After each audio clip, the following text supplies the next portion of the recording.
Hi everyone, this is Lisbeth Stoll, Cottage Caboodle.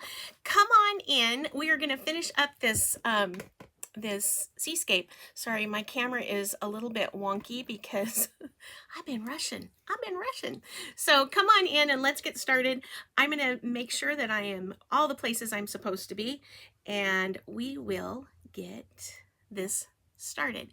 So thank you so much for all the encouragement and the kind words about this. I know that it's not something that people generally follow along with, but I hope that you're gaining some value from it.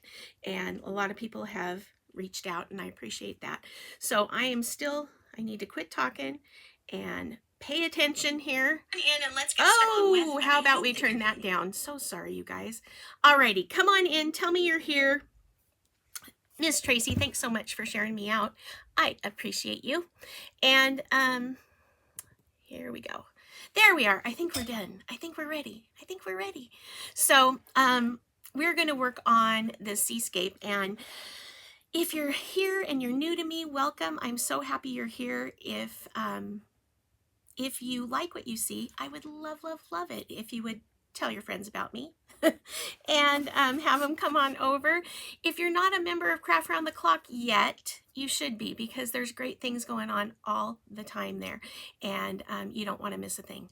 So, okay, last week I was painting a seascape, and I was talking to you about how I love to do those, and I love to just paint for the sake of painting sometimes, and that's what this is. I didn't have a plan. I just kind of let it come together. I knew that I was going to do some water. I knew that I was going to do some sky, and much past that I didn't know. So, hello. Oh, I hope that we get finished. We should get finished or close to it. As finished as this one's going to get. So come on in. I'm going to turn my camera down so that we can get started. If you are new to me, please let me know. I would love to welcome you in. Oh, Jane, that was perfect timing. Jane, welcome. I'm so glad you're here. I hope that this isn't the last time. It might be the first time, but I hope it's not the last time.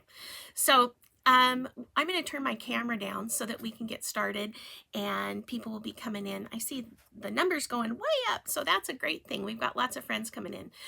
So I hope you're having a wonderful Friday Eve. Thursdays are great. It seems like I wake up on Friday and the weekend's already started, and I like looking forward to it. So Thursdays are a great day. So here we go. I'm going to turn the camera down right now. Right now it is upside down, and that's just the nature of this whole thing. Oh, there's Haroline. She is sprinkling things out there because she knows that sometimes I send out happy mail, and she was a recipient this week when you share out my things. Hi, Darlia. I saw yours briefly last night. I'm going to go back and look and see how it turned out. I have a little bit of resin envy. I have played with it a little bit, but not nearly enough to feel confident about it. So, okay, good morning. Thank you for being here. Hi, Karina. Hi, Linda. Welcome. I'm glad you're here. Okay, so this is where we got last time, and I'm going to zoom in just a scooch on this. This is just, I live in Washington State, and this reminds me of not necessarily our coastline, but it's definitely reminiscent of the Oregon coastline. And I've got this, I need to take my little spinner here and give it a block so that it doesn't go anywhere. But it reminds me of that, and it's got some of the elements that I love. Last week I explained that part of my stuff that I did to get started in all of this in a serious way was painting on Pacific oyster shells. And this is one of the feelings that I did, one of the kind of, I don't know, it was like this. They weren't exactly this. But last time we did the sky, we did the water, all of these things, and went through. And now this time we've got to finish up our little peninsula here, our little cliff area. And I had decided that I wanted to have, hi Mona, thank you. I had decided I wanted to put either a house or a lighthouse, and I decided that I want to put a lighthouse there. one of the things with a lighthouse is I want it to be, even if the rest of the piece is a little bit, you know, has a little bit of artistic license. It's not quite straight, or it's not quite whatever. I want that lighthouse to be straight and make its presence known. So if I put a straight line there on that peninsula, just real lightly with a pencil, I know that I am for sure going to have something that it's at least close to being straight up and down. So I've been fortunate the last few years to be able to spend quite a bit of time on the Outer Banks, and it's just been such a pleasant surprise to be there and to see that firsthand, and see East Coast lighthouses. And not that they're all that much different, but still, it's really fun to see other areas of the country and their, you know, their attractions by the coast like we have. So here we go. Oh, good. I'm glad you like it, Mona. I'm glad you like it. I like lighthouses too. We, I think, if I'm not mistaken, my husband and I, when we first got married, one of the trips we wanted to take was down the Oregon coast, because my husband had spent time there as a child, and I really hadn't. I hadn't gone much past the North Coast. And so, it's probably between 5 and 10 years ago, we finally did it, and we'll be married 30 years in June. And so we finally did it, and man, we had a great time. And we saw all but, I believe, one of the lighthouses on the Oregon coast. And that was a lot. That was a lot of fun. A little bit sad too, because they can't afford to, you know, keep them up and stuff, because they're costly. But hello, Deborah. Hi, Anita. Hello, Vanessa. Okay, so I'm just going to try and make my little shape, and I'm going to go real conservative this first time, because I know what can happen.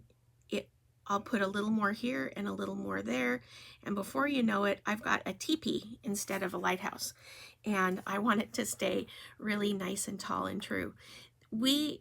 I'm in Tacoma, Washington, and we have a lighthouse, but it's unlike any other lighthouse I think most people have ever seen and would ever imagine, because it's more shaped like the Washington Monument than it is a lighthouse. It's from the turn of the century. However, it looks like it was built in the 60s. It's like a piece of sculpture. But I was fortunate when I was teaching to teach 4th grade, and we got to teach the history of Tacoma and learn about the lighthouse keeper that was there, and his wife and all of that stuff. But there's always an interesting history to lighthouses.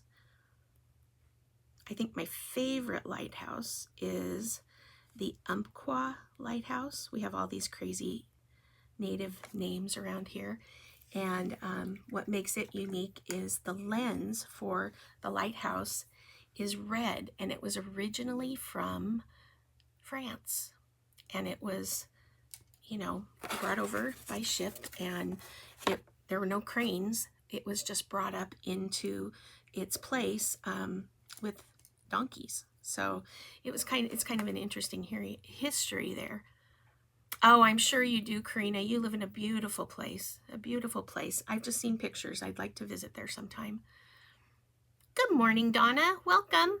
Hi, Carrie. Hi, Cheryl. Welcome. Good morning. I'm on my second cup of coffee. It's fairly early here. My segment started at 8:30 my time, which, you know, I'm an early riser usually, but that's early. So we'll let that dry a little bit. Now, I've looked at a lot of my my pieces here. You know, when you take a step back, you kind of get a little bit of perspective on everything. And one of the things that I think our water needs is a little bit of teal in there. People go, teal, what? It has a lot a lot of times, especially some, you know, some turbulent water, has a little bit of teal that makes it look transparent. And and so I like to add a little bit of teal because I haven't done that yet, but you need a second cup. Yeah, oh dear. Oh yeah, it was last week. It was last Thursday, actually. Hi, Mickey. And we did all of this. Oh, you were born in Bellingham. I went to school in Bellingham. Oh, you are just north of where I am. Bellingham is one of my favorite places. I went to Western. I was in student government there, and I absolutely positively adore Bellingham. You guys, Bellingham is about well, it's about 10 minutes from the border to Canada, I think. And boy, it was a great place to go to school, and just, you know, it was a small enough university, but also at the same time big enough. So just a tiny bit of that teal in there, just dotted in, just real sheer, will help it to look a little bit colder, maybe a little bit more turbulent. So there we are.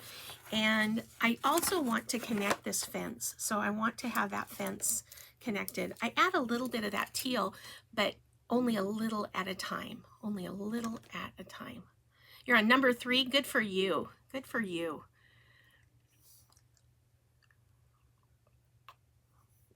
Oh, thank you, Janet. Oh, your niece lives there. Oh my goodness. Yeah, it is. It is such a beautiful place. And it is one place in the world, wherever I've visited, that you can always tell a tourist immediately. Someone new to the area, you can pick them out without a doubt. And it is because it's a very wet place. There's lots of, there's lots of rain, and it's right Puget Sound, Strait of Juan de Fuca, all of that area. There's a lot of weather there, and on the water, and it's in a cove kind of, so it's like a bowl that makes the wind go around. And but you can always tell the tourists because they're the ones that have umbrellas. Nobody else is having umbrellas because we all knew that those umbrellas were going to turn inside out almost immediately with that first big gust. So that was kind of the big running joke, is that you always could tell those tourists because, or the people visiting or whatever, because they had umbrellas. The rest of us had Gore-Tex raincoats and and hoods because those wouldn't go inside out on us. But yeah, it was a definite dress for the weather kind of a place. So I'm just putting in some little wonky connectors to make that fence look like it's got some stability there. And I don't want just a plain old line, of course. So I'm going to take a little bit of a light gray, and I used the color slate gray on those connectors, making it look like, I'm thinking like wire cable almost. And now I'm going to get a lighter gray sky, and I'm just going to put a few little taps on it. So almost to make it just look like it has a little bit of texture, that it's not just plain. And when that dries, hopefully it'll get a little bit less noticeable, but at least it will have some texture there. And I'm not, making my life's work out of it. I'm just adding a tiny bit of texture. When you're painting something like this, instead of what I paint a lot of times, which is real whimsical or, just something fun, if you try to just add some details that don't stand out, that just kind of add to that, it's going to end up looking a lot more believable than if you toil over it and it stands out. Oftentimes, we spend a little too much time on that. So we'll see how that comes out. And I'm going to give my lighthouse another coat.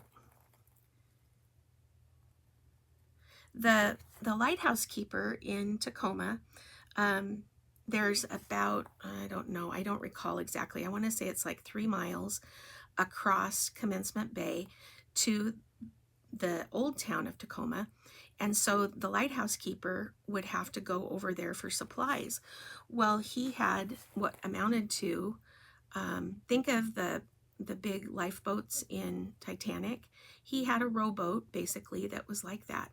And he would cross that bay to get supplies and things. Well, his wife wasn't very happy that he was the lighthouse keeper, because it kept her from her family, and she was kind of a fussy gal. She was from the big city and stuff, and she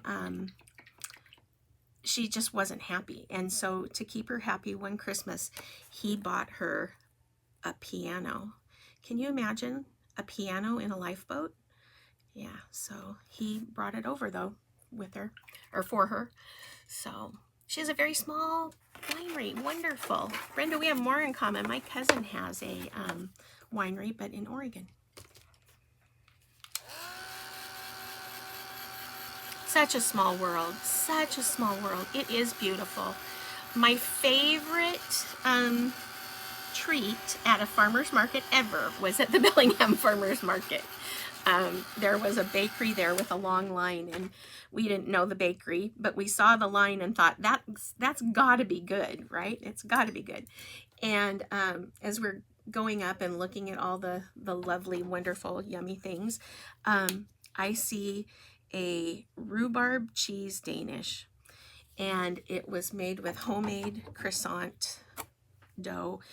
And my only regret about that Danish is that my husband and I shared one, and I wish we would have gotten our own. I've never had anything before or since like that. It was divine, divine. So I'm going to make this just a very traditional lighthouse. I don't have a lighthouse in mind. I'm going to take some black, but I put some water in my paint because I want this to be a little bit transparent. So I'm going to put my diagonals on there. They might not be exactly even, and I'm okay with that, but I'm going to fill in some of that. And I want a little bit just kind of peeking through down here. It'll help it to look a little more set in there. And you know, the lighthouses, sometimes they're weather worn, so when you get close, their paint is not always perfect and stuff. So this helps to kind of give it that worn, pretty look.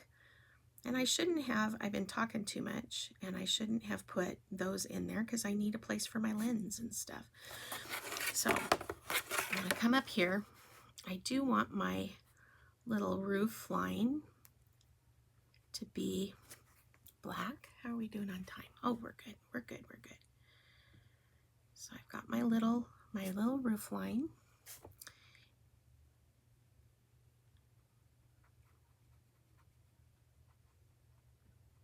There we go. And I need to cover up those lines that I did there.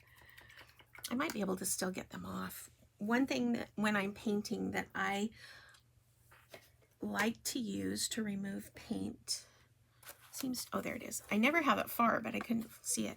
It's just a plain pink pearl eraser. And if the paint is fresh, I just touch that eraser to my tongue. I don't loan this out because I am always touching it to my tongue. But even though that was a little bit dry, I could still get the majority of it off and have less overall cleanup from my little goof. So if you look at it, it's not perfect by any means, but I got the majority of it off, making it a lot easier to cover. So that's one of my favorite tools. It's just a plain old, and for some reason, some of the off brands work okay, but the pink pearl always is the best one. It has just enough grit to it to take paint off without going too deep like a sandpaper would. And so I don't want to make a big old down to the bare wood because I'm painting on wood. I prefer to paint on wood over canvas. And so I don't want that, but the pink pearl eraser works real well. So I'm just going to go in there, and I know that my white that I just touched up with, it's a bleach sand, it's an off-white. I know that that is a little bit wet still, but there's where we're going to be. Now we need to make that lens look like it is a light, and even though this is a daylight scene, I know that, I still want it to look like it's got like a pilot light burning in there, just so it just adds to the lighthouse kind of feel. And even though I know it's daylight and it's a clear day, it's still, in my world, it's got to have that light in there. And I just like to take, again, a little bit of a yellow with some water mixed in to make a wash, and just give that a pretty kind of a glow in there.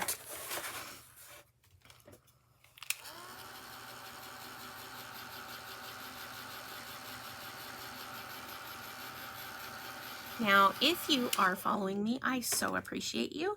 And if you are not, I hope that you decide that maybe that would be a thing you'd like to do. But if you're not following Craft Round the Clock, you guys, you really need to be. So make sure that you go over to Craft Round the Clock, because there's great things happening all during the day. There's a special event tomorrow called Vintage and Thrifted. Actually, it's tomorrow and Saturday. I just found out I get to be on Saturday. That is wonderful. I'm thrilled. It's one of my favorite events that we have, because I just love vintage and creating on thrifted stuff. So that's really, I'm really excited. But you might want to catch it, because there will be sales. There will be, on one day, there's sales tomorrow on Friday, and then there will be vintage and thrifted crafters on Saturday, and that's what I'm going to be on. I'm going to just take and run a real thin black line down each side, and it's not going to be that noticeable, but it will sharpen up the look of that lighthouse.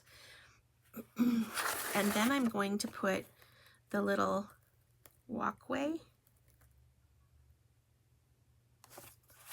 along with the little kind of rail that goes there.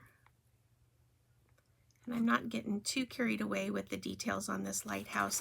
It really just needs to, you know, make people say, hey, look, there's a lighthouse. There it is.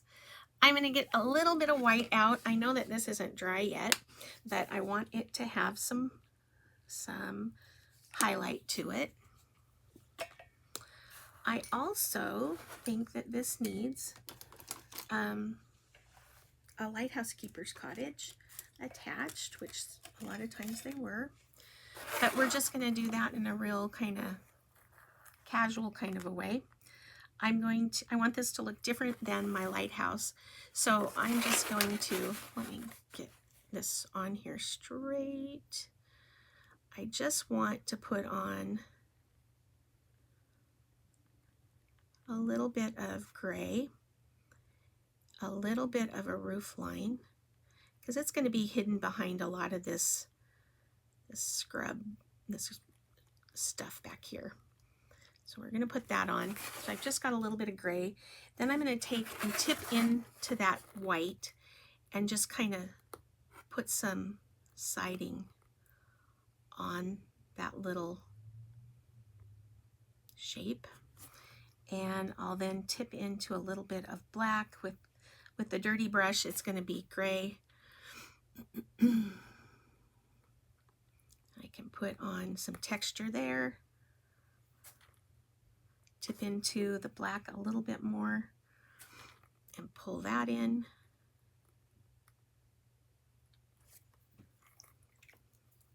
And before you know it, there's enough of a shape there of a house that's going to say, hey, there's a house.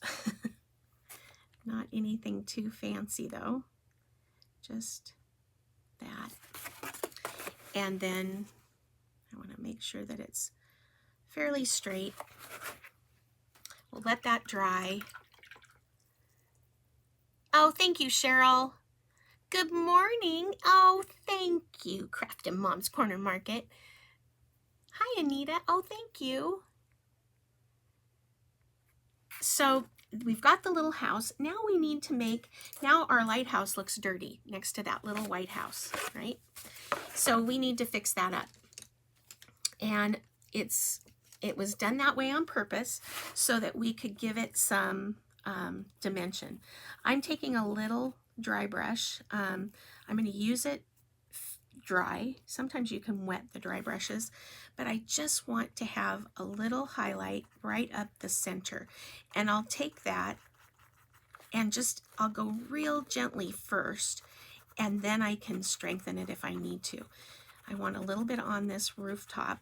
I'm running low on paint in my brush, which is a good thing. And then I can take and just put it up through the center here. Just give it a little shine in there. And I'll go over this.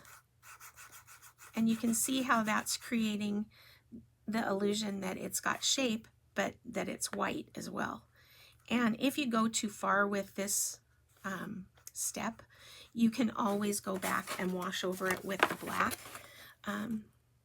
And you can always strengthen this too.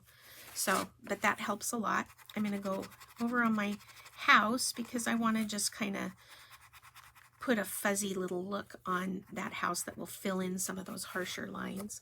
Because again, I don't want that showing, you know, I always say jump out and grab you. I want it to just be subtle. I'm going to grab a little flat brush. I'm going to send my thing flying here. And I will turn it on its side. I'm going to side load, which means just putting paint on half the brush. Side load a little bit of black. There's a couple places that I want to deepen. One is up under here on the cliff. And if I take uneven strengths of paint and tuck them in, it's going to give that a lot of depth and dimension when it's creating that shadow. I can do the same thing on the bottom and kind of just streak it out in places. I don't want it everywhere because the contrast is what's going to create the dimension. Dark and light together creates something unique, and you want that to be there to make some places look like they're receding and some that are popping out.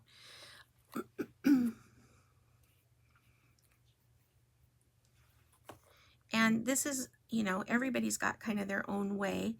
I have taken a couple of classes in oils. Well, not a couple. I've taken more than that, but most of my stuff is in acrylics, and I just like that I can do anything. Like I can do it in oils or with watercolor, and not have to have special stuff with acrylics. Acrylics are pretty versatile, and so that's why I like them.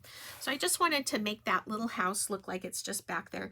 And the last thing I want to do for it is I want to make it look like it has windows, and just give it a few little, just a little touch of a window look. So I'm going to take a little bit of that black with a lot more water than black paint. And it's going to be a house that is vacant. So I just want a little shadow to look like windows. I don't want those too dark. I've worked hard to make this little house have, you know, kind of some anonymity there that is not super noticeable. So we're just going to put a few windows in there. And let's see here. I do want my roof line to be a little more noticeable though. So I'm taking my little liner brush and I'm going to go over right there. And that's good enough for those windows for me. Let me show you close up. Hello, Glenda from sunny Indiana. Oops, I'm looking at the comments and not looking. Hi, Jamie. Thanks for sprinkling, friend. I appreciate you. I appreciate you. Sorry, I'm drifting because because I'm looking at the comments. Oh, you guys, the struggle is real with me. The struggle is real. So I've got a lot of things here that I'm pretty happy with. I've got a few things I want to touch up, but some of the detail that I want on here is we've got, I don't know what they're called. I've heard people call them firecracker weeds. I've heard them called all different things, but on our coastline, there are some beautiful plants that have these red blossoms on the end that are just gorgeous. And it's not a salvia or anything like that. It's, as I understand it, it's either a tuber or a bulb, and they grow in a lot of different, a lot of different places. I dropped my bottle of paint with the lid open and didn't get any on me. It's going to be a good day. So I want to put some greenery on here to go with those little guys. And I'm going to take some dark and then I'll tip into some light colors. And I'm just going to make, just kind of in the front foreground here, a few of these wispy things. And I'm going to go into the black, it's not black green, sorry. It is Deep Midnight. No, it's not. No, it's not. It is, did I get out? I got out Plantation Pine. We're going to use Plantation Pine and a little bit of foliage, and we're just creating some of these real pretty stalks. And I'm not going to go down the whole line here, but I'm just tipping into both colors. This is also how I would do a grass if I was going to do that. And I'm going to make it look, I still want to see that fence line, but I want these to look like they're in the foreground. And I'm going to pull it this way. See if I can get a little more of that to show. And when I get the flowers on here, then it will help to make those show too. So when I'm doing these kinds of flowers, I want to have a bright reddish, something that's going to look red from far away. So I'm going to use Tea Berry, and that's a fairly new color. And then I'm going to use a little bit of Santa Red. Nope, I'm not. I'm going to use Tuscan Red. That's a little more transparent. A little more blue. And I want these to be washy. So I'm just putting water with that paint. And these flowers have bigger blossoms, and then they get littler. Oops, and I just drug it through the green. So I'm going to do a few of those, just random hit and miss, and I want them going different directions.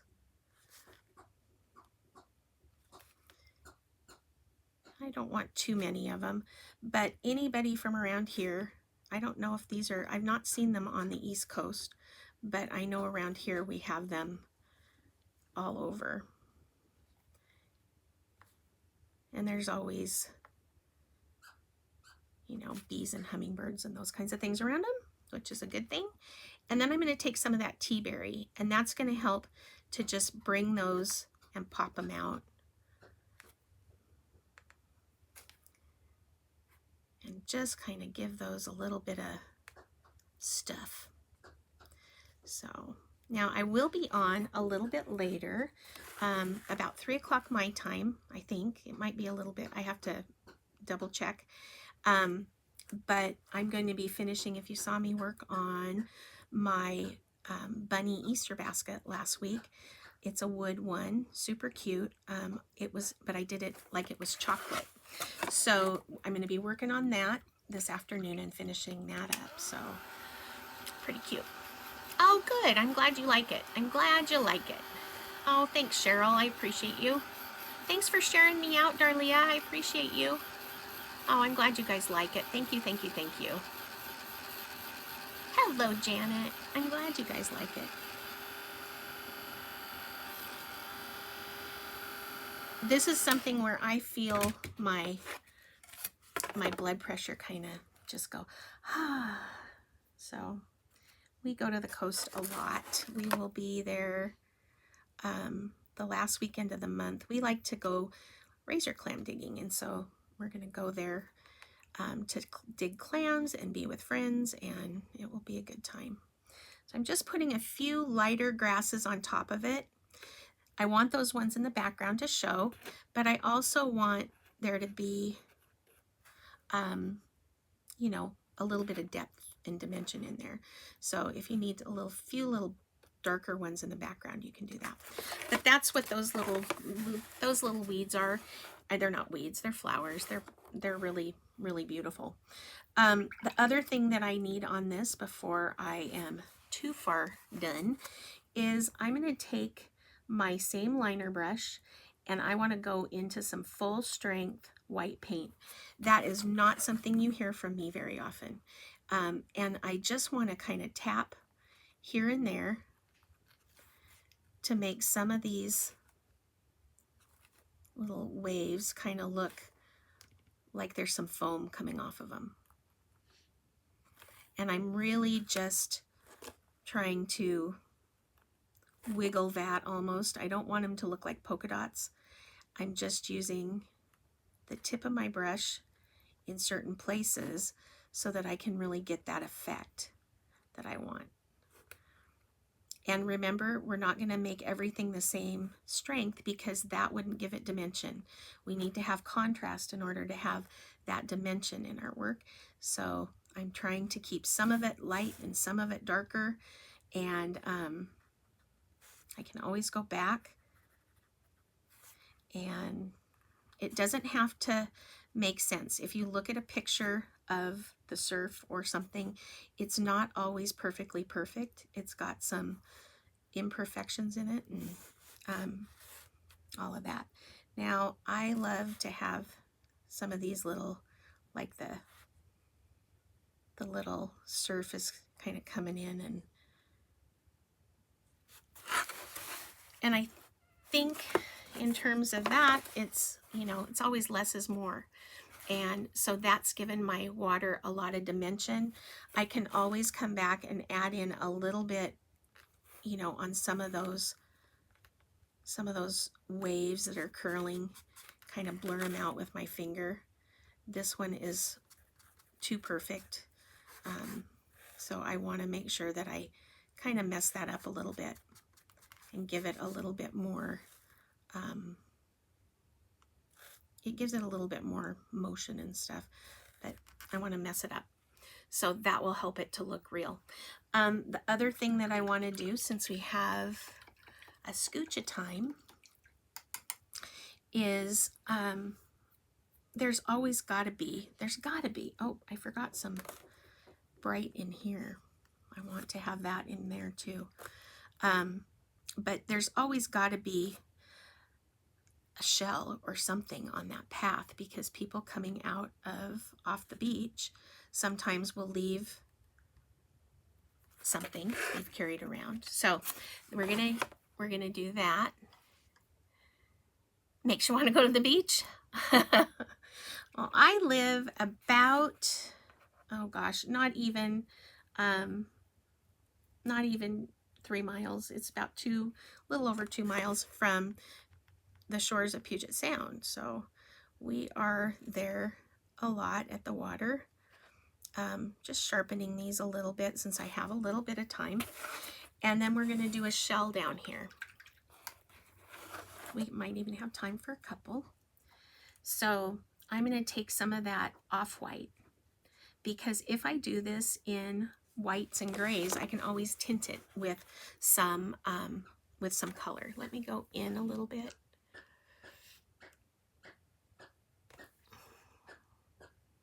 There we go. So I'm just going to make this, we have a lot of starfish, and they wash up when they die. They wash up on the beach and dry out and stuff. So I'm just going to put a little starfish here, just kind of pull that off there. And then I'm going to put a little shell. About 2 minutes. Can I do it? sure. And then I'm going to put this over here with another little shell, a little bit bigger, that one.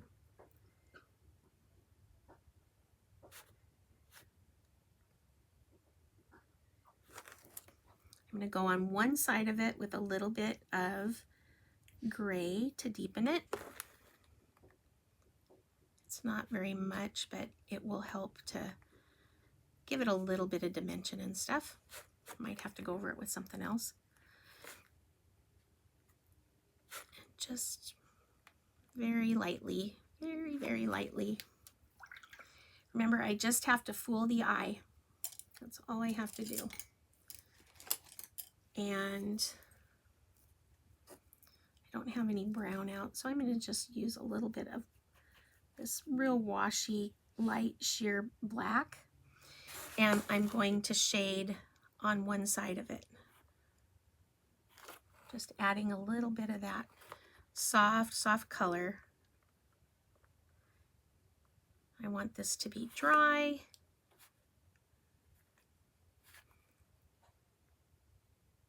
How are you doing?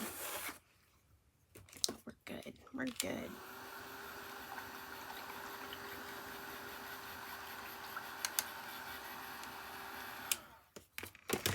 Okay, get me back in the view here. And I'm going to take that same little liner that I've been using, and I'm going to put a little bit of a highlight on that teeny tiny little starfish, just to give it that shape. A little bit on these shells.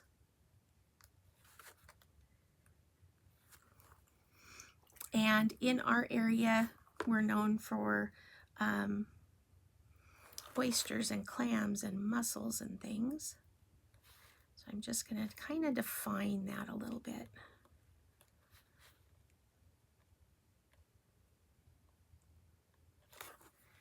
And I'm going to take a little bit, actually I'm going to try this. I want my shells to look like mussels, the mussel shells. And if you've not seen a mussel shell, they're a real deep indigo blue color. They're very, very pretty. And so I'm going to put a little wash of the color Twilight on them. Twilight has a lot of purple, so I've not used this with a shell, so we'll see how we like it. But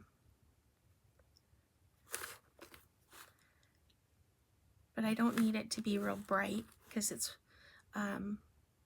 been in the surf and stuff. I just want that to look like kind of a shell. I'm going to put a little detail on it, and then I want my little starfish to have that orange color. My tea berry was far too bright, so I mixed a little green in it to dull it and mute it. And then I've got just a wash of color that's going to make that starfish look like it's got some color. And then I'm going to take and do a little bit of detail on my little mussel shell. So it's just, ooh, I had water on my ferrule. There is a good lesson for all of us. When you wash out your brush, the metal part of the brush, if you have water on it, it'll run down and give you fits. And I'm just putting some lines to make those shells look like they have a little bit of texture on them and kind of fill in the blanks. So there's that. So I've got a couple little shells. Oopsie, oopsie, oopsie. It's hard when it's zoomed in so far. Let's go down. There we go. So you can see there's a couple little shells on there. Nothing too fancy, nothing too fussy. I'm going to put a little bit more of my mixed color on my starfish to give it a little bit of depth on a couple places. It's looking a little flat for me. We'll zoom out. And then the last thing I like to do is take a look at something like this. Oh, thank you, you guys. Fits for sure. Yes, yes, yes, yes. Hello, hello, crafty queens. this is, I apologize, I am horrible with names. I'm trying really hard, but I fail miserably at it.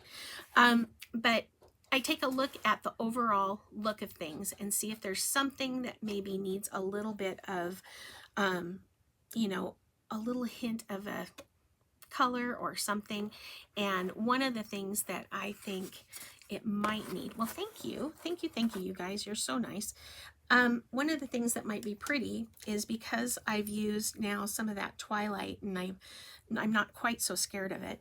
I can try this color. It's almost like a cross between dioxazine purple and like a ultramarine blue. It's very, very strong. But back here, it might just be kind of pretty to put a little bit of that just poking out from the house. We'll see how we like that. But, you know, this is the fussy time. This is the time where you can, Liz, thank you. Thank you. I appreciate that hint. So this is where we got, I don't know if I would frame it, if I would adhere it to another board, if I might take the molded air dry clay and frame it on another board. You know, there's all different kinds of things that you could do to it, but hopefully it will give you the inspiration to give it a try and, you know, not be afraid to just dabble with some paint. Just play. Don't put any, you know, any expectations or pressure on yourself. Just play. And, you know, that's all you have to do. That's all you have to do. So I hope you have a wonderful, wonderful day. If you're interested, take a look on my page. I am going to be finishing up my chocolate bunny basket a little bit later on my page. And I'd love to have you. Don't forget, you need to follow Craft Round the Clock. And I would love it if you'd come over and follow me. That would be wonderful. I will see you soon. This is Lisbeth Stoll, Cottage Caboodle. Bye.